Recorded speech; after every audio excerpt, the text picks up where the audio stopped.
Hey guys, Alex from alext.com again. Now, today I'm going to talk about branding and marketing.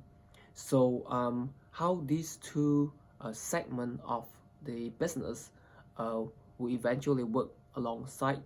So, that part where branding is a lot of product or service owner is generally kind of neglect on that part, and they are quite highly focused on marketing that work along with sales. Now with branding it's kind of it's kind of like, let's say, I'll put it in a simple form, like if you go to a forest and start chopping woods, firewoods, and if you bring an axe that is blunt, not well polished, so you're basically like not really able to chop as much wood, firewoods as you can. So the branding is the uh, key part where you polish you really get your axe to a point that is well refined and targeted on the market that you want. And so when you execute your marketing, it will kind of flow and able to get more eyeballs more effectively, and later on turn into sales. Now, I want to go too much on the sales side, but I was just going to focus on branding and marketing. Now, the branding is basically the look and feel of a specific products, and also like some branding will come down to personalities and voice as well. And so it's where it made and formed itself as a unique properties of where the standing point of the difference in the market. Now generally, like people with who are kind of in the promotion for their own personal promotion, they usually have a story that really kind of help them to identify the difference. And again, like nobody is the same in this role. Like you got twins, but then you basically you still have like personalities that you own yourself, and that itself is actually your own sort of branding. And so while how you brand yourself, being like bad reputation or good reputation, that actually will defines your position when you establish your marketing. Now, that is all a list of all the branding side of product or services, or voices. Now, the marketing side is where you take branding, products and services that is well crafted and polished and bring it into the market. Now, that's taking to the market in a way that based on the consumer level, that the consumer actually understand what are you actually marketing. So the intention is to get into the market and get people to buy. So marketing is basically a list of initiative to take people to go through a process of buying it.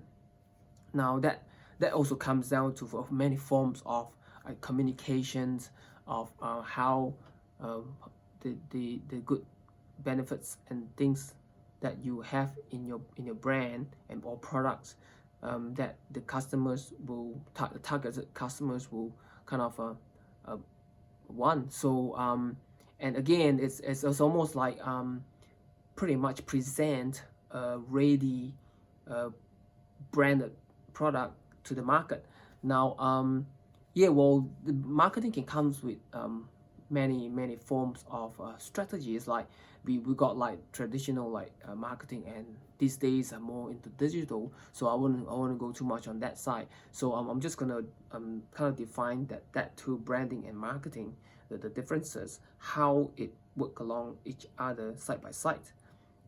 So that's just the focus of the conversation today. Now, I've got a story of talking to someone that who actually started manufacturing peanut butter, and the I mean peanut butter is how it's processed is basically pretty straightforward. Like you source good peanuts, and then you roast it, and then you add, you know, certain, like, you know, salt or so on and so forth, and then you mash it up, and then you get the highest quality peanut butter you can from a good source of peanuts. So now the thing is, if we were to enter a market without a proper identity, which is a branding, and so basically we're coming back to square one, as in comparing with the others on price comparison. So in order to take you to the next level, instead of trading as commodity, well, that's in retail present has not much of a stand ground that you can command a certain prices. So the brand is actually not there. So in order to really take it off from that position, that product has to move from a commodity position into a more retail stage, where the branding stands out by itself and identify the points of difference. And so there are a lot of things that you can do with your branding as well. So the first thing is kind of like I say again, is the look and the feel and the whole personality of the brand. So when you stand out, you are more you enable your whole strategy in marketing to be more clear in your voice. So yeah, well, basically it work side by side, and I think that's really important. Like, you know, without a good branding, you can't really market it properly. So it has to work side by side. So today I'm going to just talk about branding marketing, and we're going to go further. So like the customers generally understand what I'm talking about, because in order to have improve on the sales based on the current result of the sales, well, if by tweaking the portion from the branding and then the portion of the marketing, that will later on will enhance the whole assets value of the business. And so as we increase the value of the assets, I mean, generally that that sales will slowly be improved and acquire more or more repeating customers. So so guys, I hope this is helpful today, and yeah, please share this video and like this video, or, you know, subscribe to the channels if you liked, and we will talk to you in the next video. All right, have a good weekend, right? Bye.